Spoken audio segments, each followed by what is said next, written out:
Well, good morning and good afternoon and evening to all of our global attendees. I'm Dr. Jerry Lynn Hogg, and I'm the director of the Media Psychology program here at Fielding Graduate University.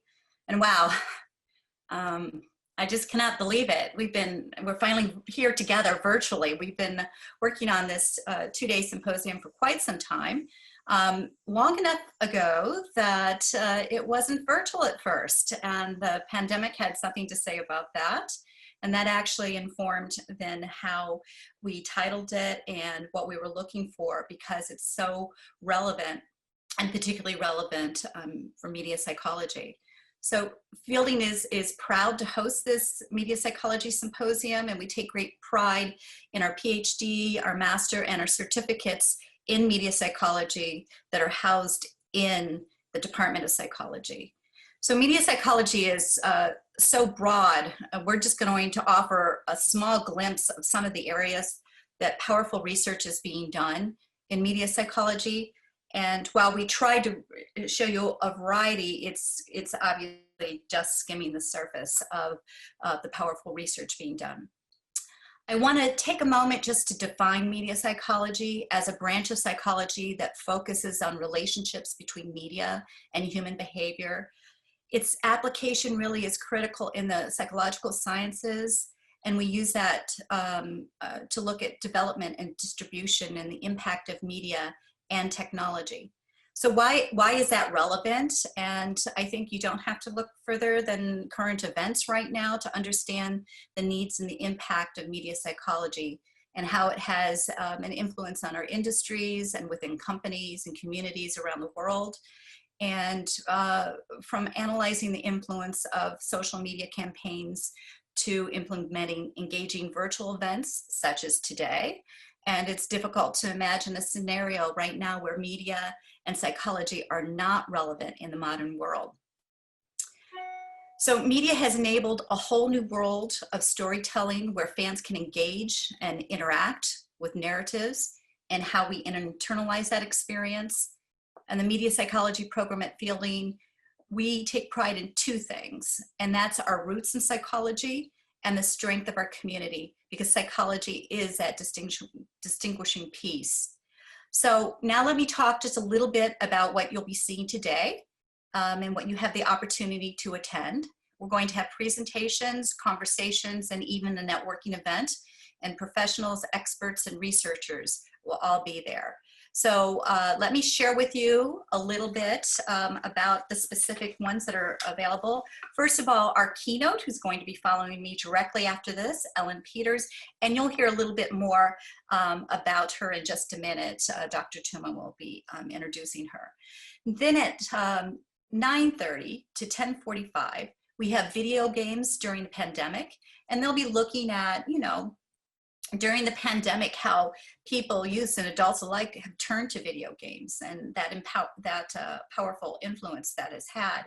And we have 4 experts that are on the panel, and they'll be talking about how gaming fits into adjustment to social distancing and lockdown.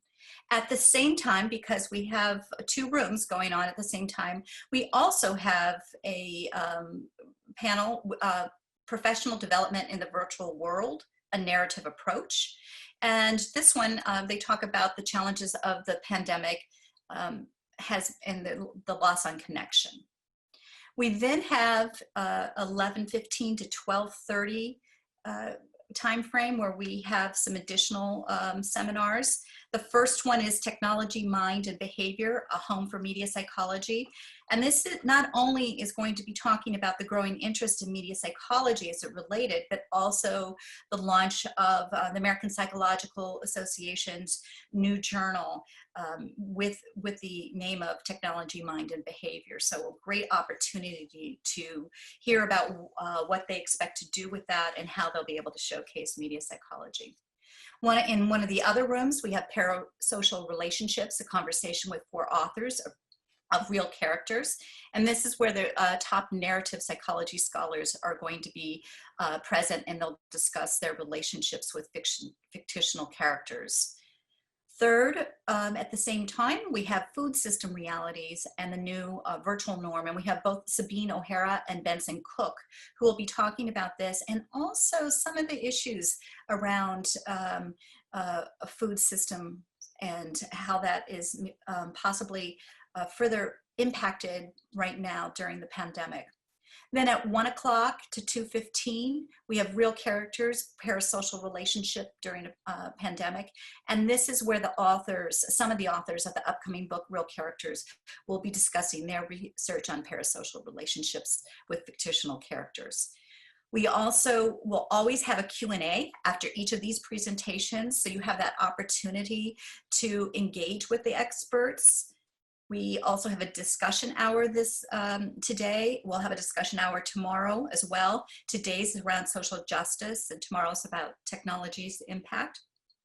And finally, we have 2 networking sessions. One, end of day today, which I think is going to be amazing. But I do realize for those of you that possibly are in Europe and India and Australia, that's a little past your, just a wee bit past your bedtime. And so we are also offering early morning one, at least for the Pacific time, early morning. So it's 6:30 a.m. Pacific time. Do the calculations for those of you that can join us. So I think that that'll be very interesting. And also you want to make sure you don't miss tomorrow's keynote with Bettina Schurig. So again, it's really great to see you all here today. I'm moderating a few panels and today and tomorrow, so I'll have the opportunity to see you again later today. But now it's my honor and privilege to officially open the symposium and to introduce you to one of our media psychology faculty, Dr. Regina Tuma, who will introduce you to the keynote. Dr. Tuma. Thank you, Jerry Lynn, and welcome everyone. It really is my pleasure and honor to introduce our keynote, Dr. Ellen Peters. Ellen is the Philip H. Knight Chair and Director of the Center for Science and Communication Research in the School of Journalism and Communication at the University of Oregon. Her work focuses on human judgment and decision-making with an interest in risk perception and decisions at a time where we are called upon as individuals and citizens to navigate pandemic models and make behavioral choices that are a matter of life and health during this pandemic. Her new book, Numeracy in the Wild, is an in-depth exploration of the psychology behind numeracy and data-based decisions. I've been looking forward to this keynote. Ellen, welcome, and I turn it over to you. Thank you. Thank you so much. It is such a pleasure to be here and to learn more about your program too. I'm going to go ahead and share my screen. And I have to say, 6 months ago, I would not have been able to do this quite as well. It's amazing how much we've learned during this pandemic about things we never thought we were going to need to know quite so much. Today, I'm actually going to talk about the pandemic, and I'm going to talk in particular about statistic stalking and the highly numerate in the time of COVID-19. The chances of, our chances of emerging successfully from this pandemic, in my opinion, depend in part on our abilities to act on statistics about the pandemic and statistics about mitigation strategies. Whether it's about understanding infection rates and antibody test results or managing ongoing financial and health issues, numeracy skills, objective numeracy skills, numeracy is like literacy but with numbers, those kind of objective numeracy skills are crucial. Today, we're going to look a little bit at whether being objectively numerate means that citizens understand and react more appropriately in this pandemic. We'll also explore how much have people paid attention to coronavirus statistics in the news, and how have those who have stalked the statistics reacted to the crisis. To answer these questions, as well as some others, we conducted, we conducted a nationwide longitudinal survey starting early in the pandemic, about mid-February of 2020. And we pre-registered hypotheses. We'll take a look at those. We'll also take a look at some exploratory analyses. And you'll see that not all of our pre-registered hypotheses were supported. The first case of COVID-19 was reported to WHO back in November of 2019, almost 8 months ago, which I honestly was a little surprised about when I went back and looked it up. And in case you forgot, like any of us could, this coronavirus is less deadly than SARS and MERS, but it's highly, highly contagious, and the disease has a large assortment of negative impacts on the body. We end up facing unprecedented decisions about it because it is so difficult to get under control. Although average cases in the US dipped lower in June, they've been increasing rapidly since, and we've seen a lot of that in the news. US cases compared to the rest of the world are kind of dismally high, and they're rising. The same is true, unfortunately, for the number of our deaths.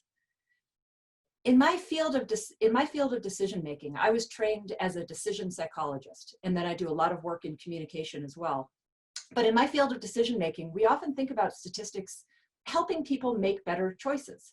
And today's pandemic is no exception. As individuals and a nation, we should be able to understand and use those statistics on infection rates and on deaths to choose when to double down on mitigation efforts like physical distancing and wearing masks. There's a science behind this pandemic.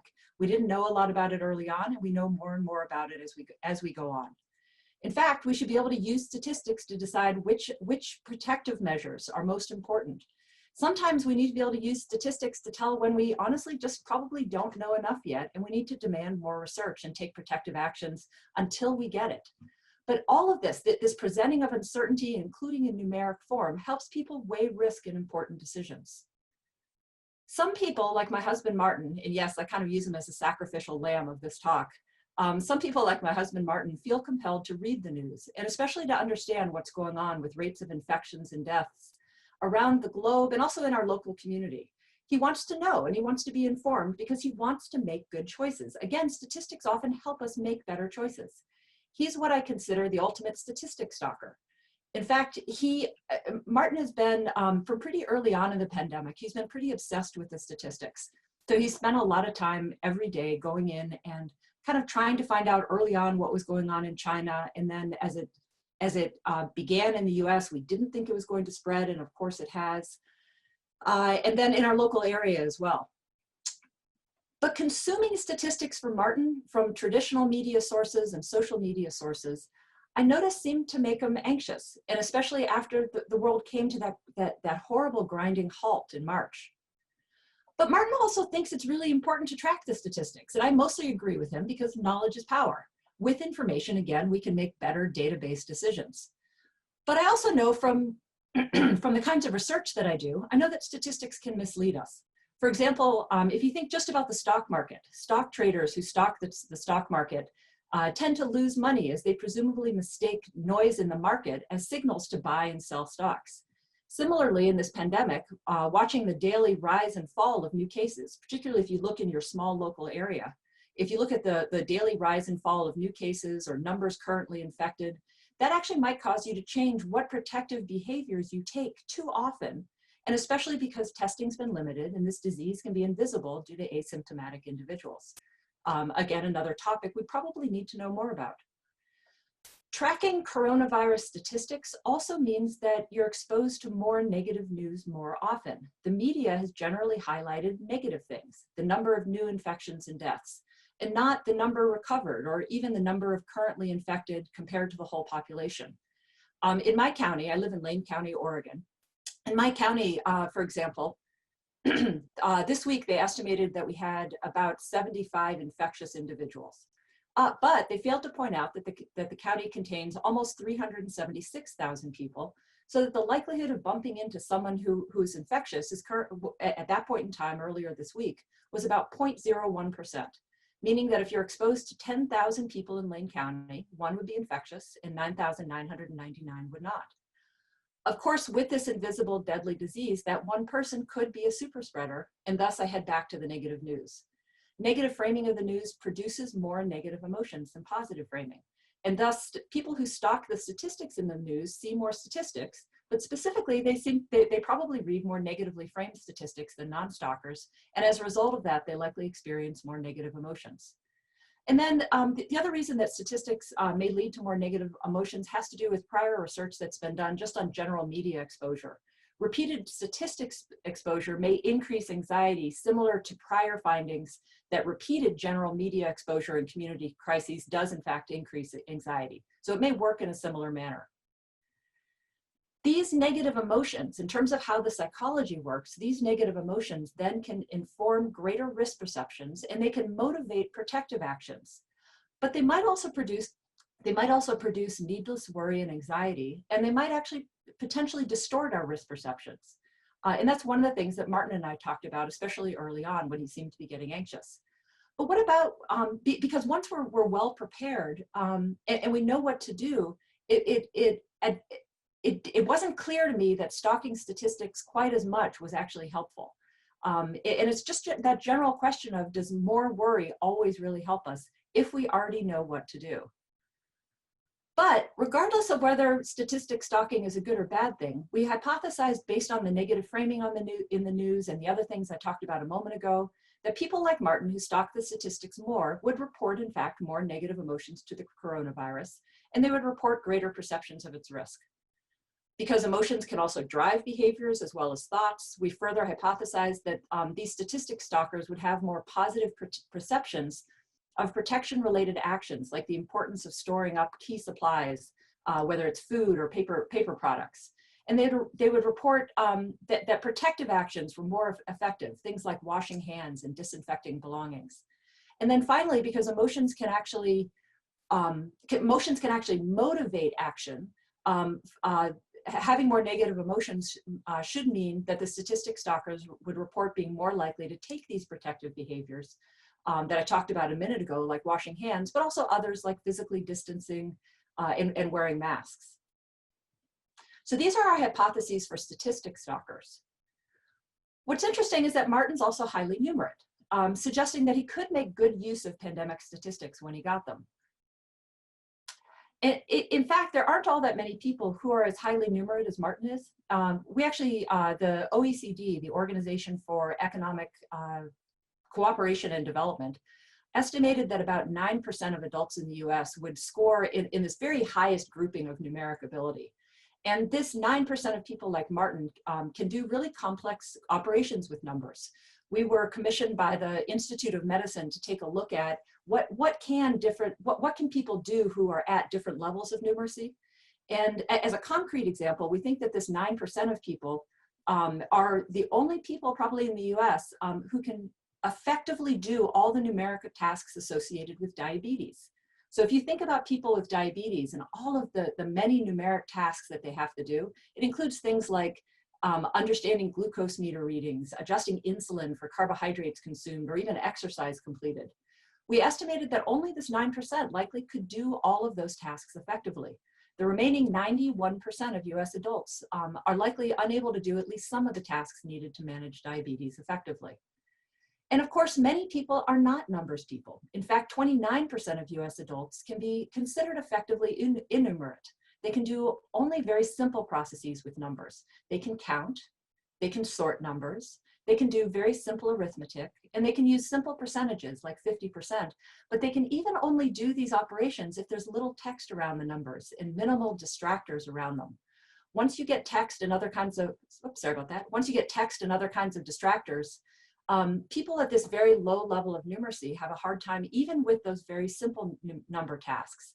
And it's quite likely that they have a very hard time understanding the complex and changing statistics of COVID-19. And this lack of understanding numbers can have health consequences. We spent a bit of time just talking to people about experiences they've had where they've done something successfully with numbers, or in this case, we asked them when they might have had a hard time with numbers in health kinds of environments. One person told me, I miscalculated how long a prescription medication would last. I ran out of pills and I just ended up very ill. It can also have emotional consequences. I'd been diagnosed with cancer. The numbers were really confusing to me and I just felt scared. And while more educated people tend to be more numerate, education and numeracy are not synonymous. In fact, these people are smart and they're educated. They just happen to be low in numeric ability. When making decisions that involve statistics and other kinds of numbers, people who are highly numerate do in fact understand more. That's not super surprising. People who score higher on a math test also understand numbers better out in the real world. But they also think harder about numbers in their decisions. They in fact go out and they search for more numeric information compared to people who are less numerate. And they also do what are usually fairly simple numeric operations, like comparing numbers more often than the less numerate, while they try to just figure out what the numbers mean. So they're doing these little simple operations with numbers, just trying to figure out, okay, I've got this 9% risk. What does it mean for me in this decision that I'm trying to make at the moment? In other words, they kind of have a numeric hammer and they use it in their everyday decisions. People who are less numerate, who score lower on math tests, tend not to think as hard about numbers and decisions. Instead, they're much more likely to kind of gloss over the numbers. And research shows that their decisions are vulnerable to compelling stories and images and emotional reactions. And that's particularly true if numbers aren't presented effectively. Because of this, the highly numerate tend to perceive less risk, and they tend to make better decisions when numbers are involved. Ultimately, what the research shows is that they tend to have better health and financial habits, and they in fact enjoy better outcomes in health as well as in personal finances. So let's think about hypotheses for numeracy. Here, I'm just repeating our hypotheses for people who stock statistics more versus less, and I'm starting to add in our hypotheses for people who are higher versus lower in objective numeracy. Based on the literature that I just talked about briefly, we expect that those people who are higher in objective numeracy compared to lower will experience less negative emotion to the coronavirus, and they'll perceive less risk from it, kind of the opposite of statistic stalking. And this would reflect the highly numerate likely appreciating the current low infection rates.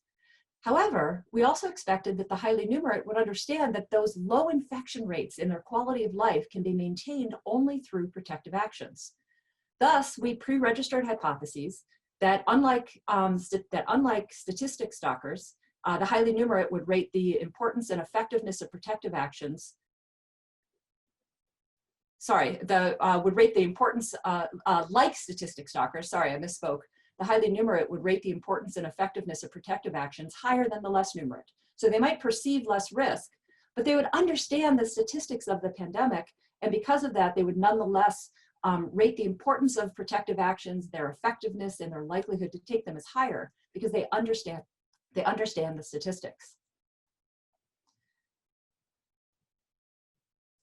Thanks to a rapid grant from the National Science Foundation, we were able to conduct 3 longitudinal survey waves across the United States, starting on February 17th. Each wave was left in the field for about a week.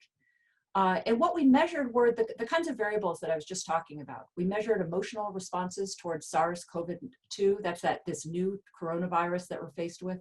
We measured people's perceived risk towards the virus. And we also measured those important variables around protective actions. Do they perceive them as important, as effective? And really importantly, are they likely to actually take those protective actions? Because that's what's going to keep us safe as a nation. We measured statistic stalking. We also measured media, just overall media use, by the way, because what we were interested in was people's habits to actually stalk the statistics, not just look at the news. So we actually control for overall media use anytime we're doing analyses with statistic stalking. We also had a free response question towards the end of the survey, just asking people to write about their thoughts and feelings about the coronavirus. And we did an automated text analysis that I'll talk about very briefly at some point. Just in our very first wave that started February 17th, we measured demographics and some of our individual difference measures like objective numeracy. Across all 3 waves, we were able to retain 891 participants, and that represented a 69% retention rate from wave 1 all the way through wave 3. What I'm showing you here is just to give you an idea of the timeline of when we measured versus some of the key national and international events. Wave 1 occurred here after the first European death. We actually ended the survey a little bit early because the CDC suddenly warned of a major US outbreak for the first time. Wave 2 was started after the first US death and prior to WHO declaring COVID-19 a pandemic. And then wave 3 took place here, right after our Senate passed a $2 trillion stimulus package. We had 891 responders to wave 1 who went on to complete waves 2 and 3 as well. The remaining people at wave 1, what I'm calling the non-complete responders, didn't complete either wave 2 or wave 3, or possibly both of them. To give you an idea of our data set, complete responders compared to those non-complete responders were older, a little more objectively numerate, they were higher in income, and they thought the US economic conditions were more positive. There were no other differences, including on our key variables like emotional responses to the virus, risk perceptions, and even political ideology. Compared to the census, complete responders were somewhat more democratic. They were less independent, so they're probably a little bit more liberal. They were a little younger, more white, and they had lower income. So let's take a look now at how some of our key variables changed over the course of the 3 survey waves. And the first thing I wanted to show you is that Martin was not alone. We measured statistic stalking by asking in the past week about how many hours per day have you spent reading graphs and statistical information concerning the epidemic the country is facing. And then our participants responded had a multiple choice response to pick. They could select responses from none to less than an hour a day to 1 hour per day. And then we had higher responses after that. Even in mid-February, almost half of our participants reported looking at pandemic statistics at least some every day. And this proportion increased quite a bit to 66% by the beginning of March and to 89% by the end of March. And people who stalked statistics more were more likely to be male, younger, and they were a little bit more highly numerate. That was not a very large effect, but it was there. And we had pre-registered that hypothesis. They also consumed, not surprisingly, they also consumed more media across television, radio, newspapers, and the internet. People didn't only stalk more statistics over time though. So you can still see that statistic stalking line at the very top of this graph. But they also reported experiencing, across our sample, they reported experiencing more negative emotion to the virus. In fact, 25% of people reported significant negative emotion in mid-February, and that went up to 42% by the end of March. They also perceived more risk. Only 10% reported high risk perception in mid-February, and by mid-March, it was almost half the people were reporting fairly high risk perception. Among these exact same 891 participants, they were considerably more likely to report stocking up on food and other products as important over time. That's the solid line, ranging from 25% to 55% of our sample. We actually had not been thinking about protective behaviors early on because we hadn't realized what a problem this pandemic was going to become in the US. So we started measuring the effectiveness and likelihood of taking protective measures at wave 2. By wave 3, 79% of our participants reported being quite to extremely likely to take a set of protective behaviors that included those things I talked about before, like washing hands and staying home from work if sick. So what did we find with respect to our hypotheses? First of all, all of the parts of our statistic stalking hypothesis were supported. People who stalked statistics more versus less reported more negative emotions to the coronavirus, greater risk perceptions. They also reported a higher importance of stocking up on those key supplies like food and paper products. They did report protective actions as being more effective as we expected and a greater likelihood of taking those protective actions. And all of this, by the way, was after controlling for media consumption and controlling for objective numeracy, age, gender, as well as race. Although we had not expected the pandemic to become politically polarized, it clearly has. And all of these results held after doing, excuse me, after controlling for political ideology as well. And on this slide, you can actually see some of the predicted means. I chose just a couple of our key outcomes. But you can see the predicted means for the likelihood of protective behaviors in solid green, as well as the rated importance of stocking up. That's in the dotted green line. Along that x-axis are different levels of statistic stalking, from 2 standard deviations below the mean on the left and 2 standard deviations above the mean on the right. And as you can see, both of these increase with greater stalking. Our objective numeracy hypothesis, however, was only partially supported. Consistent with the past literature, the highly numerate did in fact report less negative emotion and lower risk perceptions. We expected both of these. This same kind of result has shown up across a whole variety of different domains, whether it's about emotional reactions and risk perceptions to the financial crisis that happened back in 2008, risk perceptions to all kinds of things, whether different kinds of health conditions like cancer, and different kinds of hazards that people run across, like nuclear power, for example. However, We thought, remember, that the highly numerate would think more and harder about pandemic statistics, realizing the importance and the effectiveness of protective actions to controlling what we now know is an exponential viral spread, and they would act on that. They did not. Compared to people who are less numerate, highly numerate people perceived protective actions as less important and effective, and they actually reported being less likely to take protective actions like hand washing. Here you can see the predicted means by objective numeracy for the likelihood of protective behaviors. I'm showing this in solid red, and the importance of stocking up, that's in the dotted red. More numerate people on the right side of the graph were less likely to take protective action than less numerate people on the left side of the graph. This is just the same graph again, but now I'm just combining. I'm showing statistic stocking results in green and those objective numeracy results in red. Even though objective numeracy and statistic stocking relate, they actually have opposing effects on these different variables around protective behaviors. So people who stalked statistics more, people who looked more in the news every day for statistics around the pandemic, also provided higher ratings on all of our outcomes, just like we predicted. And those outcomes range from negative emotions to the likelihood of taking protective behaviors. If better decision-making is reflected in engaging more in pandemic-appropriate behaviors, then we should all be like Martin. But greater objective numeracy related to the opposite effects, even though the highly numerate stalked somewhat more.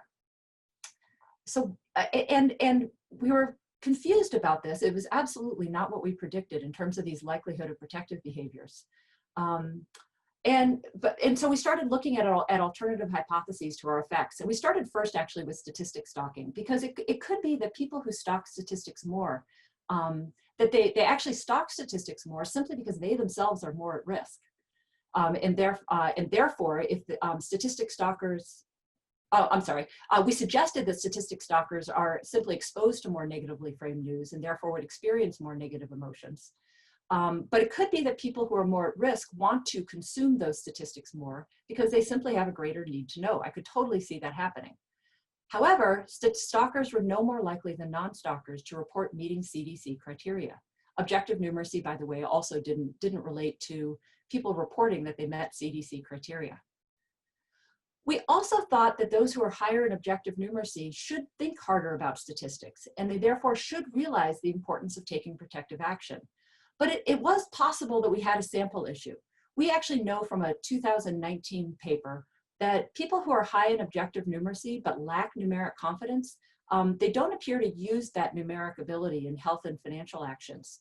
So maybe the highly numerate effect on these lower likelihoods of taking protective action, maybe they were due to a preponderance of people who are highly numerate in our sample who are very low in confidence. But people who are highly numerate who had high confidence, maybe they actually would take more protective actions, as we'd originally hypothesized. However, having higher numeric confidence actually made this effect larger. Among those with the highest numeric confidence, being more objectively numerate, scoring higher on a math test, was related to the lowest likelihood of taking protective behaviors. It could be instead that the highly numerate failed to understand what we thought they would understand. They might have failed to understand the cumulative benefits of protective behaviors and the exponential risk of COVID-19. These numeric operations are particularly difficult. They're among some of the hardest ones that we've taken a look at. And it turns out that in at least one study that we did, highly numerate people were no better than the less numerate at calculations that are similar to these kinds of cumulative benefits and risks. And then on top of that, given rapid changes in the statistics and the recommendations during this pandemic as we learn more about COVID-19, these kind of calculations would be even more difficult. From an automated text analysis of participants' writings about their thoughts and feelings about the coronavirus, we also know that the highly numerate wrote in a more psychologically distant and less immediate style compared to the less numerate. These differences then what may happen from these differences is that they then may result in different levels of abstraction and emotion experienced by people who are higher in objective numeracy. So that in the end, cold but maybe incorrect calculations for the highly numerate and hot cognitions for the less numerate then may guide further thoughts and behaviors and perhaps explaining the objective numeracy results. We're guessing on that. It's sort of a post hoc explanation. A question we started with, though, is whether stalking statistics is beneficial or if it's harmful. For some people, it may actually cause harm, as it does seem to increase anxiety. The present research indicates that greater media use independently also predicted greater negative emotion, and in other research, long-term negative health consequences. We don't know about the negative health consequences here yet. Statistic stalking may be similar to that and independent of media consumption. Both of these findings suggest that people need to consider their news viewing and whether it's too much or too little. And that fostering of information competency and media competency will be important to enhancing people's agency in following the news, as otherwise they leave themselves potentially exposed to being accidentally or even intentionally manipulated by media. The statistic stalking findings also suggest that presenting statistics may inform and drive adherence to public health guidelines, but these statistics need to be presented in an accessible manner, particularly it seems for the highly numerate to be more likely to follow public health guidelines. The fact that the highly numerate follow the guidelines less may be problematic, given that public officials are more likely to be numerate than the general population, simply because they're more likely to be more educated at above average levels. And it's these public officials who are the ones who are encouraging people to follow or not follow the rules, whether through whether through social norms or even through regulatory and enforcement efforts. Our sample, of course, is one of convenience, although it is also large, diverse, and longitudinal. Our data are also correlational. We don't know for certain which came first, whether it's statistic stalking, as I suggested, or negative emotions and risk perceptions that then drove more stalking. We do know, however, that our predicted results emerged after controlling for overall media consumption. Both of these measures, though, lacked granularity. Moving forwards, we also know that understanding and using uncertain data is key to making good decisions. We've seen that in any of a variety of studies in theoretical lab studies as well as applied domains. And we know that objective numeracy skills will be needed in a variety of ways to successfully navigate our way out of COVID-19, whether that's understanding and reacting to COVID-19 infection rates, deciding whether a positive antibody result really does provide you a get out of jail free card. The numeracy around antibody tests, the math around antibody tests is actually complicated. Numeracy skills are also, based on past research, are also likely to be needed to navigate the financial hurdles that many people face and to respond appropriately to COVID-19 health issues, but also other health issues that it seems as if people seem to be ignoring at the moment. Current methods of presenting statistics in the news, however, likely go beyond many people's capacities to actually understand those statistics. At least two ways exist for us to help people jump the numeric hurdles of COVID-19.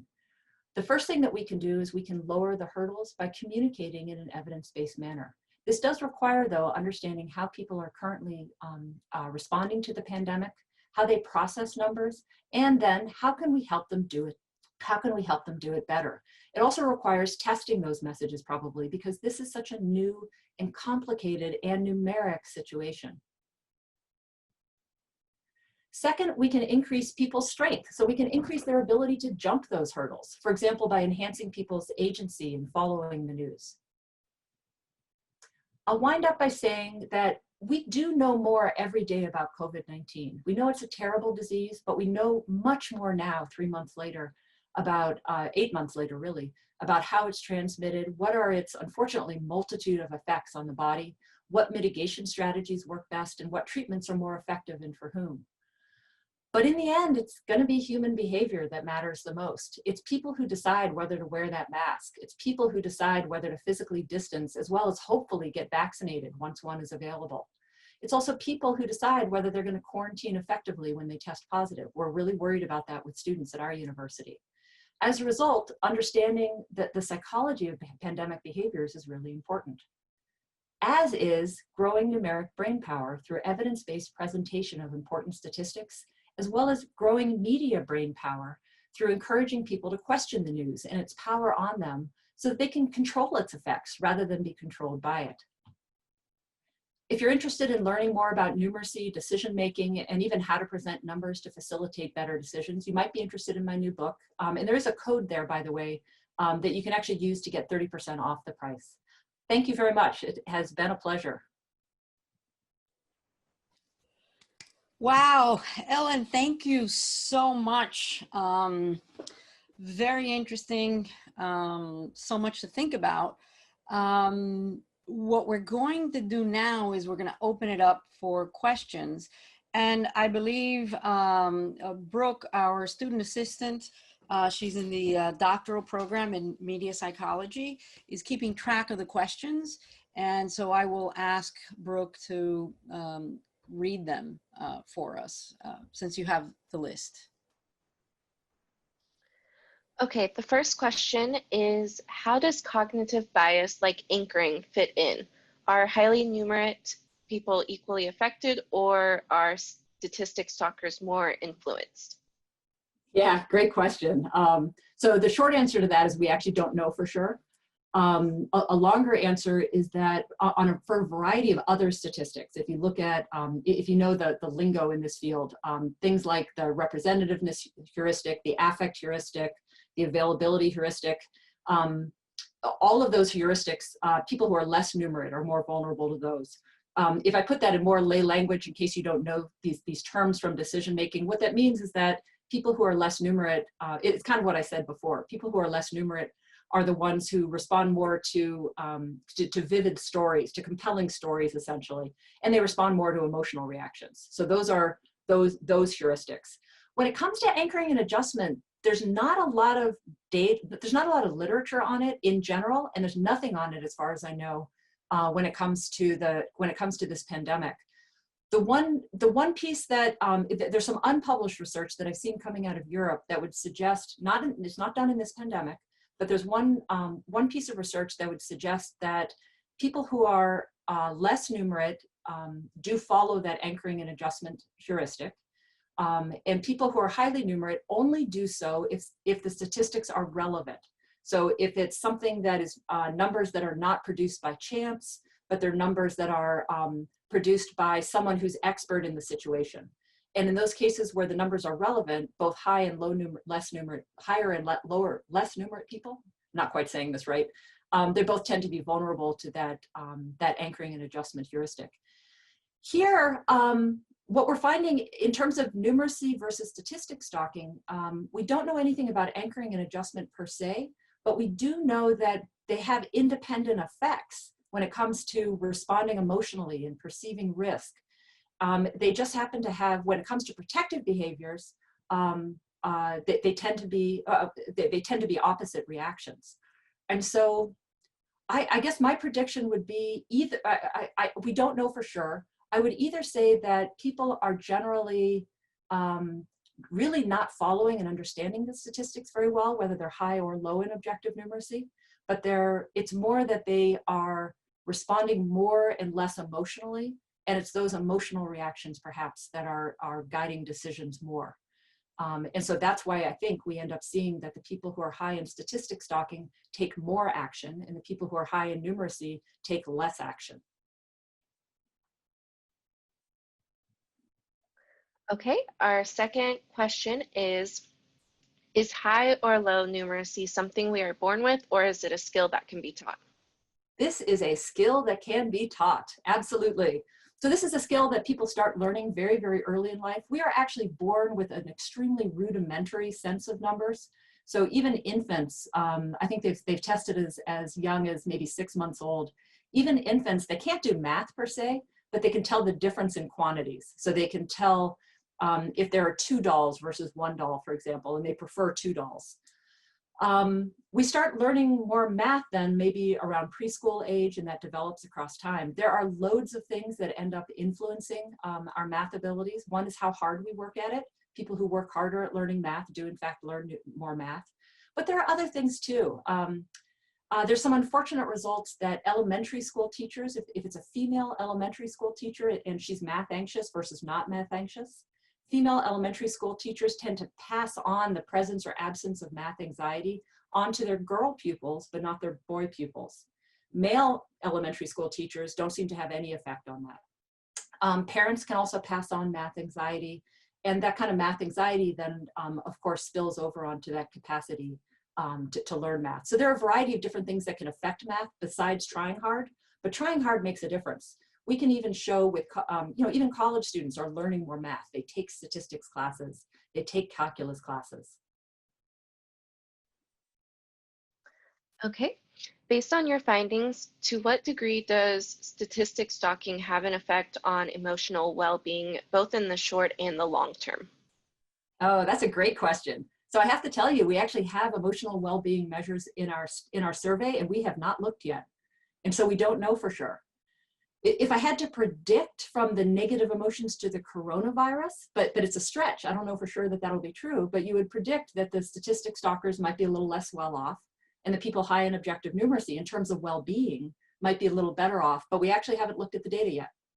Ask me again in about probably 2 months when we get to that paper. Okay. Next is, so what or where is the borderline between statistics stalkers and objective numeracy? Is there any clear boundaries between them? So people who are high in objective numeracy, we know from other studies, they do seek out numbers more. And we do, in fact, in this study, see that people who are highly numerate stalk the statistics more. So they do seek out information in the news. The effect is very small in this pandemic. It's been larger in other studies that are not quite as emotional, that are not quite as important and relevant to people's lives. So, I wouldn't think about this in terms of a boundary between those two variables. I think these two variables, they're not really variables, but these two, one is an ability and one, let's call it an inclination to stalk statistics. They exist to some degree within each of us. I am actually a statistics stalker. I'm also highly numerate. My husband's the same way. I know other people who aren't particularly highly numerate, but they really want to know about the statistics. They want to understand what's going on because they think it's going to help them.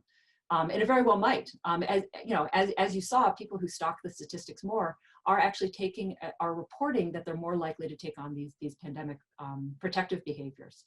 So I'm not quite sure how to think about a border, because it's really these sort of two mostly independent, one is an ability, one is an inclination. Thank you. Okay, the next one says, Professor Ellen says in the presentation about negative news and negative emotions, but the media has to project realities, and those realities can be negative. Then how?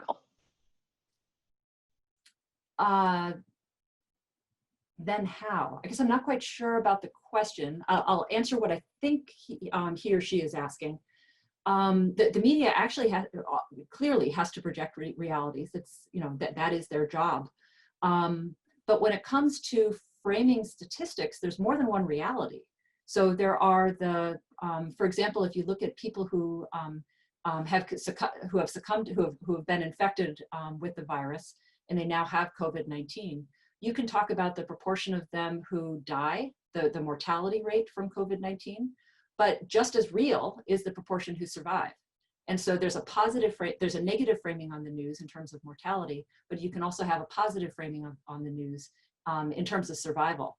And so there are actually choices to be made every time you present statistics about how those statistics are framed. There are other decisions you can make too, whether you talk about something as a percentage or a frequency.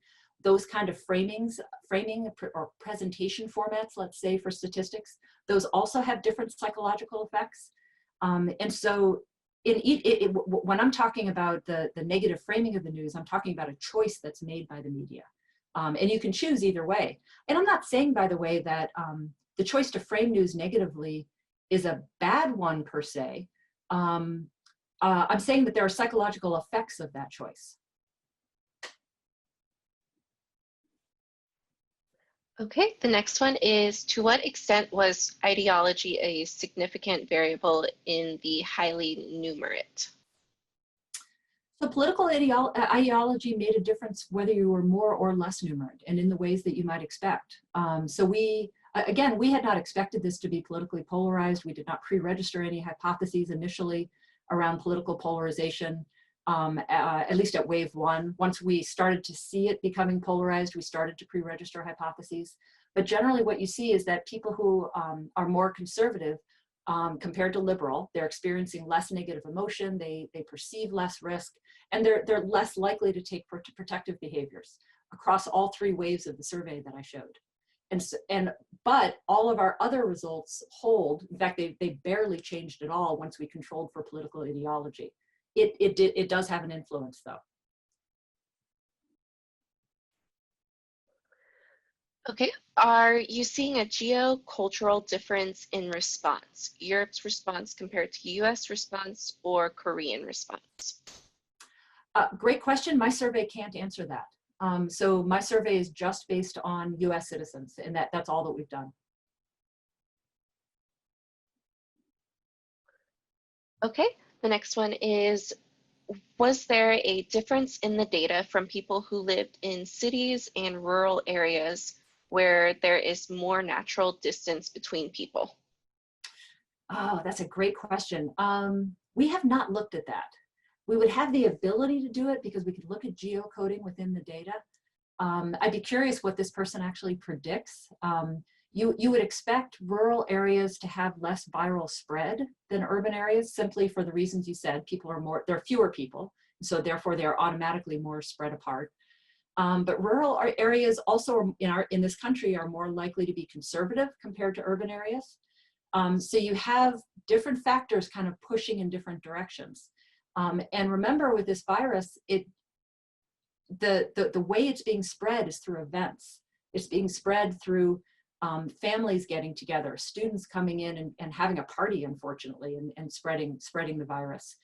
And if I suspect people in rural areas, just like urban areas, like to get together with their family and friends. And so I don't know what the answer to that is, but you would expect just from physical separation that there should be less spread. Okay.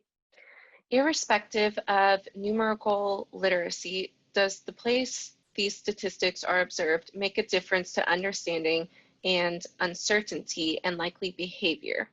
Example is seeing them on a reputable news site different from a friend posting on a social media site?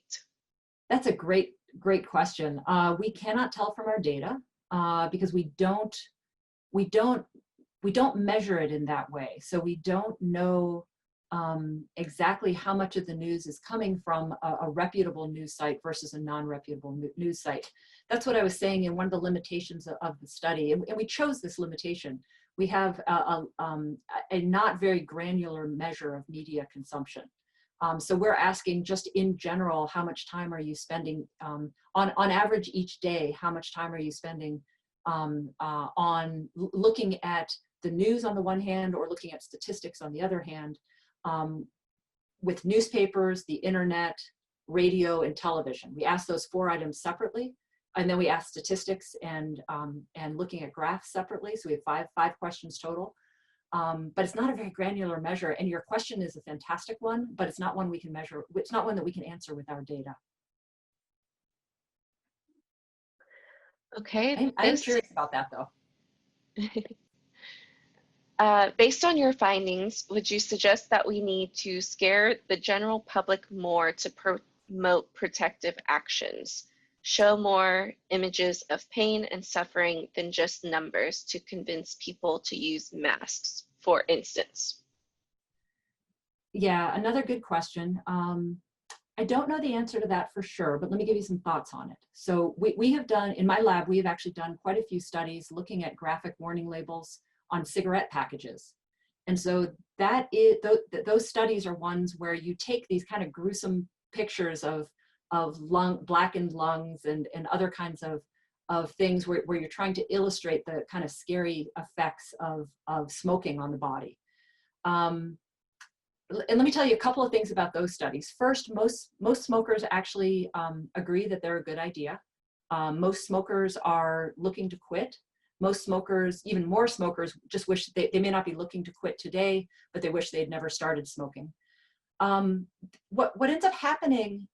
What ends up happening with graphic warning labels, and then we can talk about what I think would happen in this pandemic. With graphic warning labels for cigarettes, what happens is that there are sort of 3 ways that emotions end up influencing smokers. First, the emotion that's experienced from those graphic, those very arousing emotional warnings, they end up informing risk perceptions. So that's one path. So people who are exposed to graphic warnings versus not, they do perceive more risk. But it's not just that they perceive more risk, like you're shoving them towards greater risk perception. They understand the risk better. They understand the experience of the risk better, and in ways that they might not have before, or at least in ways that make the risk more salient to them.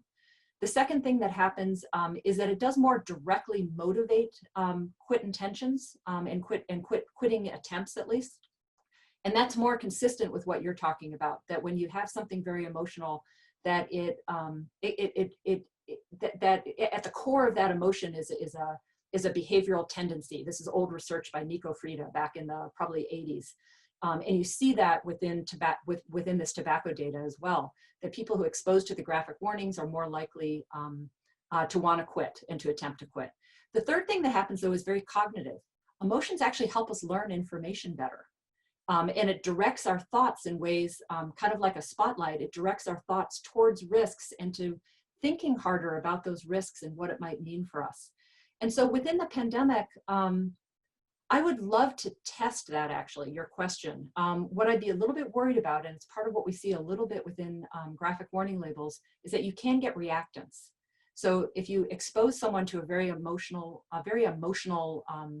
warning of some sort around the pandemic, you can produce these other effects, but you can also produce anger. What are you doing telling me that this is going to happen to me? I already know it's really unlikely. And by the way, I don't know anybody who's had it yet. And that's true for most people. They haven't actually experienced it. And because we're these experiential beings, that experience is actually pretty important to understanding what's going on and to feeling the risk. And so the power of using emotion and using emotional images is that it can give people the power of that experience indirectly, but it can produce reactance, and that reactance can cause people to go the other way. No one's tested it yet, so I don't know for sure what's going to happen here. Okay, great. We have one last question. Based on your research here, how should people use this information when presenting statistics to the public?